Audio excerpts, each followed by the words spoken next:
Olá, tudo bem com vocês? Meu nome é Isabela Moreira e eu sou a sua professora de ciências. Hoje nós chegamos à nossa última semana do PET 2 e o tema da aula de hoje é Biomas e Impactos 2.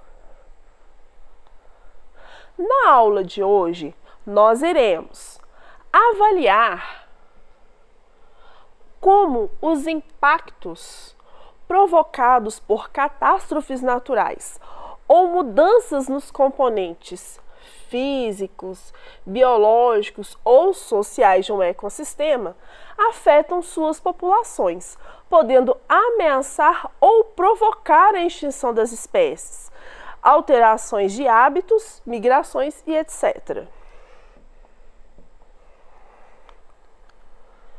Então, na aula passada, a gente começou a estudar sobre impactos ambientais. E o que são esses impactos ambientais?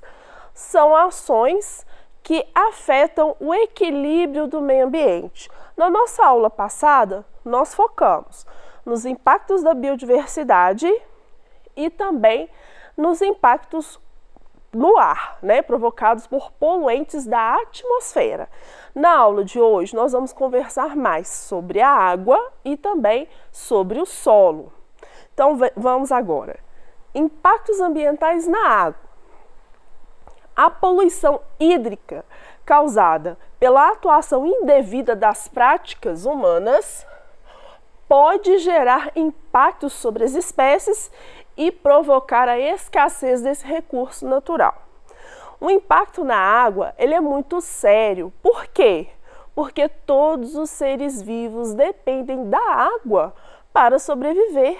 Toda célula viva precisa da água para manter o seu metabolismo celular. Então, todos os organismos vão precisar desse recurso disponível. E se nós, enquanto humanos, estamos poluindo esses recursos, nós podemos ter futuramente uma crise na escassez de água, ou seja, a gente pode não ter a água não só para utilização doméstica, como até mesmo para beber.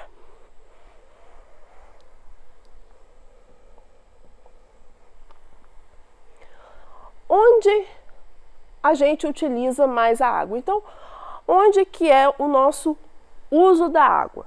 Nas nossas necessidades domésticas. Água para beber, para preparar alimentos, para cuidar da higiene. Na nossa crise hoje com a Covid-19, é fundamental lavar bem as mãos com água e sabão.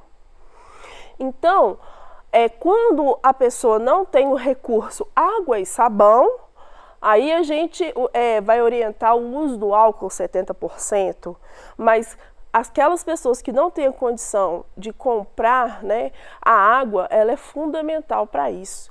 Então, as pessoas que estão numa condição de escassez de água, elas estão numa condição de vulnerabilidade, inclusive a muitas doenças, por não ter água para lavar as mãos, por exemplo.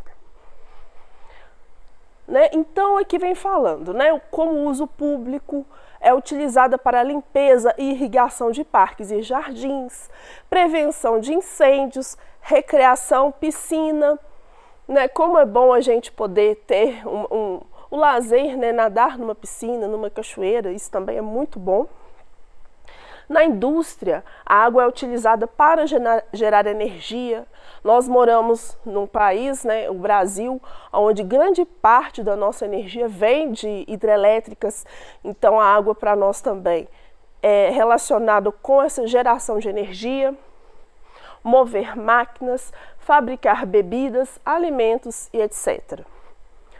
No meio rural, ela também é utilizada para irrigação das plantações e também a criação dos animais.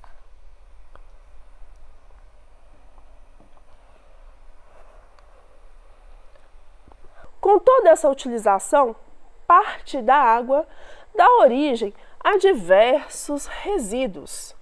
Em quantidades pequenas, eles são decompostos pela ação de micro-organismos. Mas, por um outro lado, a quantidade excessiva de resíduos provoca a degradação das bacias fluviais e das costas, impossibilitando a vida nessas águas.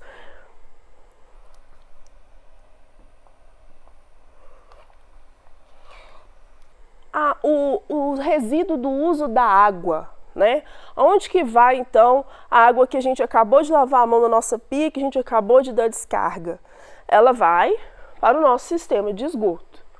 Então, é muito importante que nas cidades elas tenham saneamento básico, com estações de tratamento do esgoto.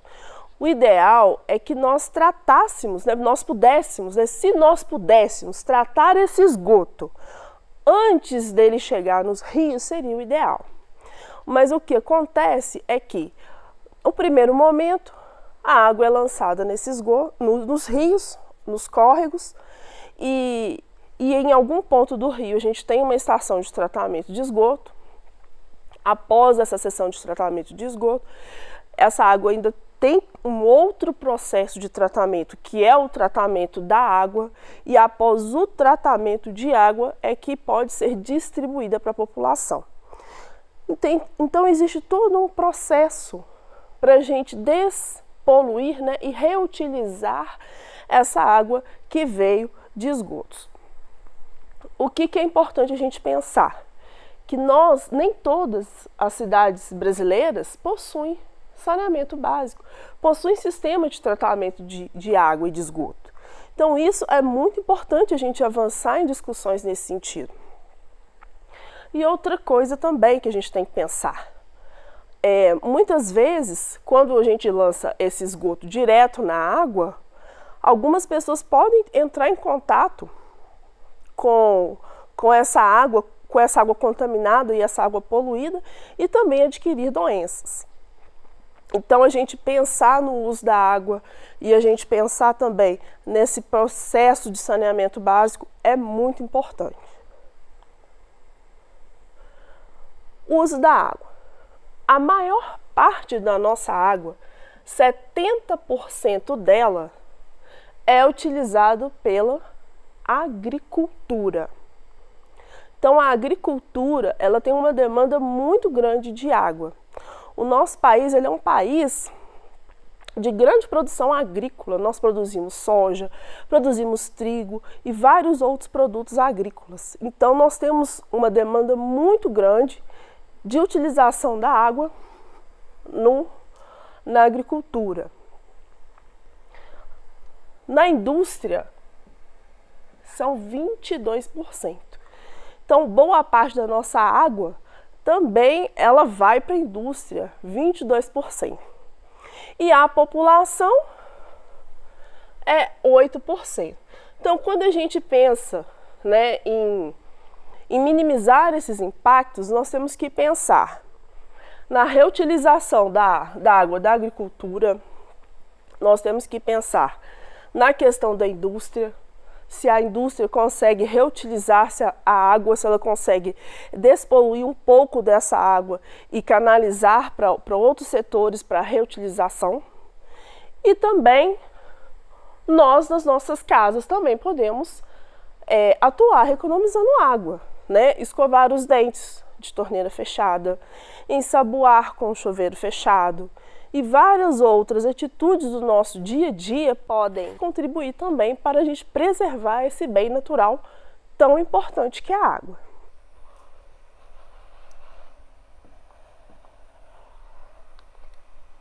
Uso da água. De acordo com a Agência Nacional das Águas, ANA, no Brasil, a irrigação é responsável pelo maior consumo de água, onde são irrigáveis aproximadamente 29 milhões de hectares de terras. Estima-se que seja necessário aproximadamente de 1.000 a 3.000 metros cúbicos de água para cada tonelada de grão colhido. Ou ainda, são necessários 1.285 litros de água para se produzir 1 quilo de soja. Então, no próximo slide, nós vamos ver também, né, as culturas que nós temos, que é a cana-de-açúcar, o arroz, a soja, o milho, o feijão, laranja, café, cebola, melancia, algodão e trigo. Além da exorbitante quantidade de água utilizada para a produção de carnes, como podemos ver a seguir no gráfico. Então, esse gráfico ele vai mostrar para a gente aonde que está grande parte da água que vai na agricultura. Para a gente tomar um cafezinho, né, para produzir o café, a gente precisa de 130 litros de água. 1 quilo de milho, 1.200 litros. Soja, 2.000 litros de água. 1 quilo de carne, mais de 4.000 litros, de carne de galinha. De carne de porco, mais de 5.000 litros. E de carne de boi, mais de 15.000 litros. Por isso que muitas pessoas também repensam esse consumo de carne, né? Consumir carne, além da grande quantidade de água que produz, implica em alguns desmatamentos. Principalmente, né, um desmatamento na Amazônia, ele é causado em maior parte pela pecuária, né, que é a produção da carne. Então, vale essa reflexão para a gente pensar em nossos hábitos de consumo e nossos hábitos alimentares e na comunidade geral, para a gente repensar estratégias de reutilizar água, principalmente na indústria e na agricultura. Outro impacto ambiental muito relevante é o derramamento de petróleo, principalmente no mar. O derramamento de petróleo no mar é prejudicial porque afeta a vida dos seres que vivem no mar, né? E também das aves que caçam peixes, né, para se alimentar. E também aquelas bactérias que fazem fotossíntese, grandes responsáveis por fotossíntese, né, na superfície da água. Então essas bactérias precisam da luz do sol. E se você derrama petróleo, o petróleo não permite que a luz do sol chegue até essas bactérias para que elas façam fotossíntese. E elas são a base do ecossistema marinho. Então, se você tirar, né, a taxa de fotossíntese que essas bactérias fazem, você afeta todo o ecossistema marinho daquela região. Então, o derramamento de petróleo, ele é muito sério. Impactos da agricultura na água. Uso dos fertilizantes agrícolas. Os fertilizantes é algo que a gente tem que pensar em, de repente, a gente ter culturas orgânicas, culturas que vão utilizar menos fertilizantes, é mais saúde para as pessoas, é mais saúde para o ambiente. O problema desse fertilizante é que quando ocorrem as chuvas vão carregar esse fertilizante do solo e levar para o rio. No rio é tóxico, pode levar à morte de peixes e de outros organismos ali que vivem no ambiente aquático.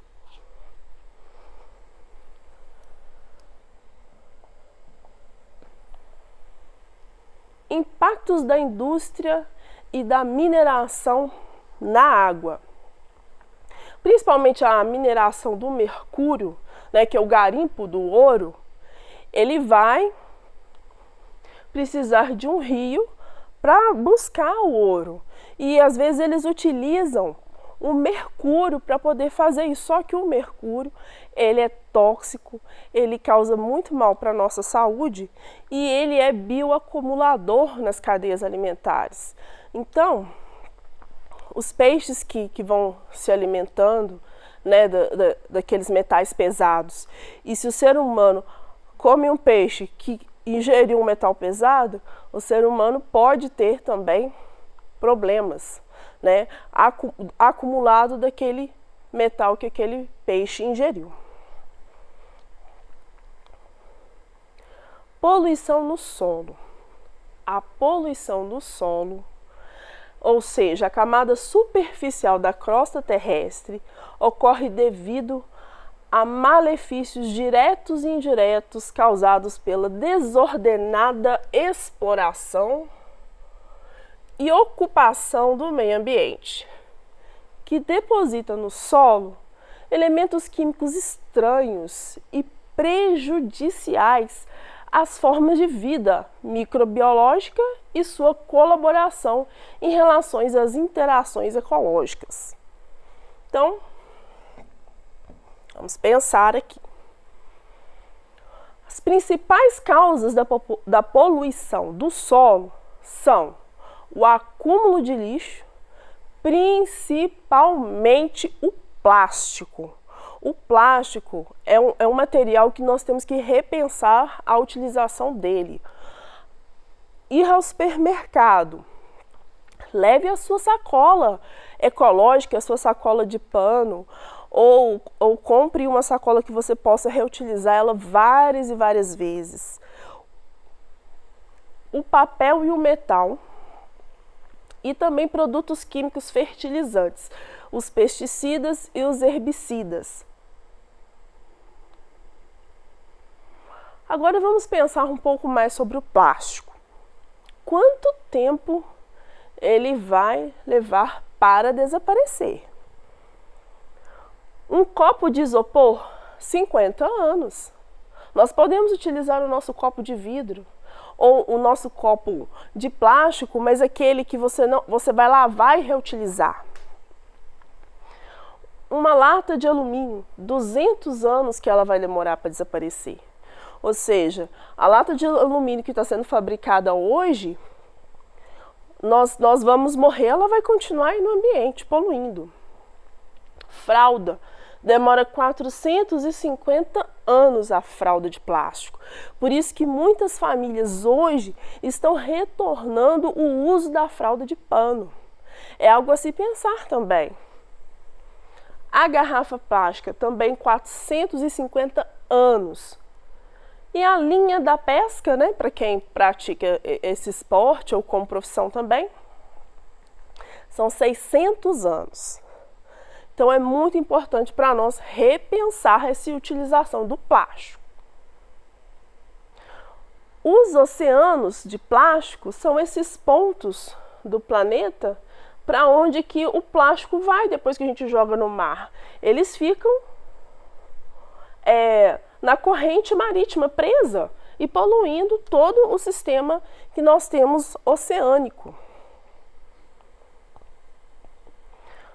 Como evitar a poluição nos solos? Principalmente, pessoal, a gente tem que proteger as nossas florestas, colocar o lixo no lugar certo, reutilizar, reciclar e quando a gente for fazer cultivo de plantas, que esse cultivo seja orgânico, que seja sem os fertilizantes. Bom, na nossa aula de hoje, nós aprendemos sobre impactos ambientais na água e no solo. Essas foram as referências do nosso trabalho. E aí, pessoal, vocês terminaram de fazer o teste de vocês? Acabou tudo? Então é isso, pessoal.